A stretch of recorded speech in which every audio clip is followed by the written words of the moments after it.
So could you tell me your stance and your view on your critique or your view on Ambedkar Cartoon controversy, and also how the mainstream medias and English medias were talking about that? See, something very great has happened. The people who held the view that Ambedkar was a great champion of Dalit cause have all of a sudden started saying that Ambedkar belonged to the entire India. He was a great man. He would have accepted the cartoon with great respect. He was a philosopher, he was a thinker. So it is something very great has come out of this controversy, and we are very grateful to them that Ambedkar belongs to the entire India. The cartoon made in 1949 by cartoonist Shankar was made for a very distinct kind of audience. The English-speaking population in 1949 was very tiny in numbers. His magazine was published by himself, not by any big publishing house. Ran few hundred in circulation. So it was read by the most privileged section of society at that time, and that privileged section of society had a distinct class, caste, social base. It was meant for that. Now you are showing the you are serving the same cartoon to young minds.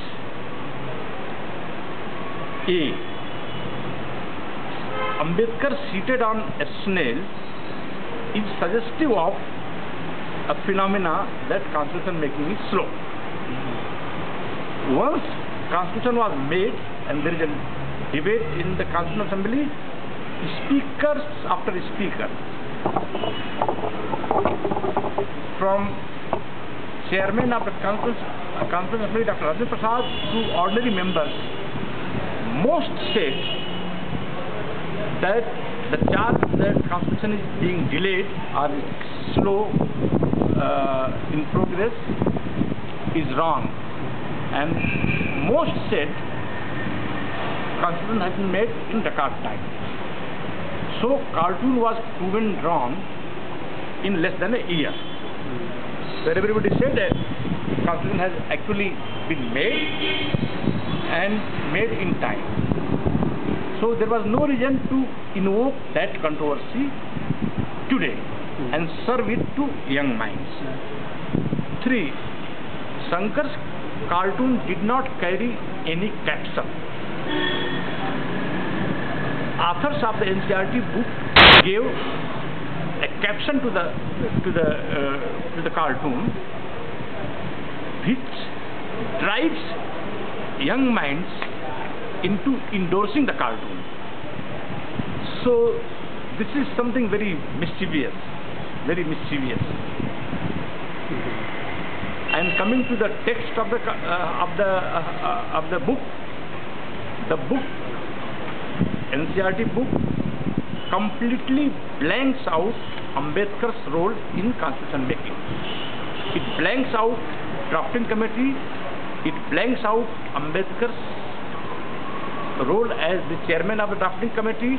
It blanks out all the 7 members who were supposed to draft constitution, and it blanks out the stunning statement KKK gave that ultimately the burden of framing this constitution fell on Ambedkar's soldiers.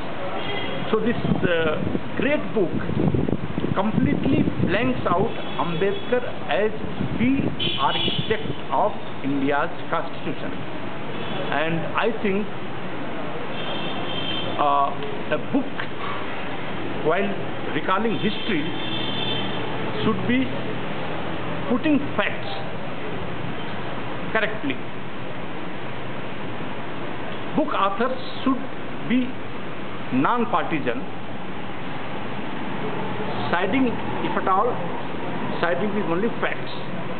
But here is a battery of book writers which appears to be partisan, selective, and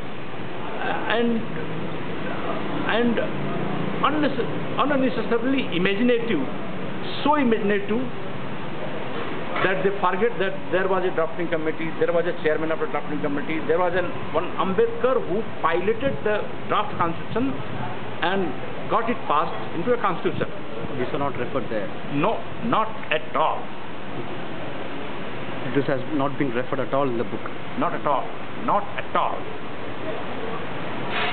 This could be either out of incompetence or out of ignorance.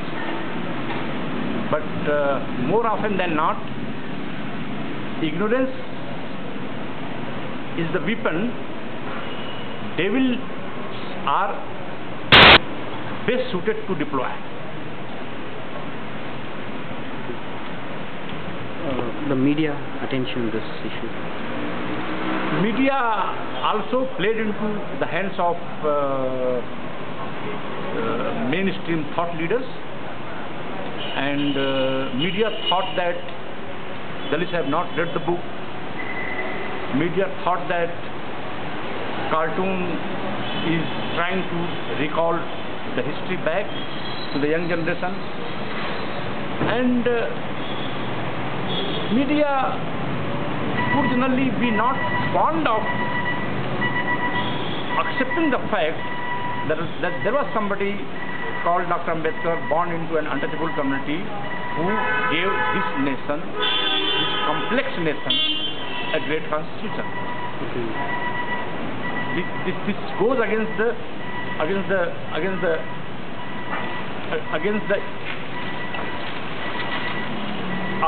kind of world they have inherited, where Dalit meant that you would serve things to them.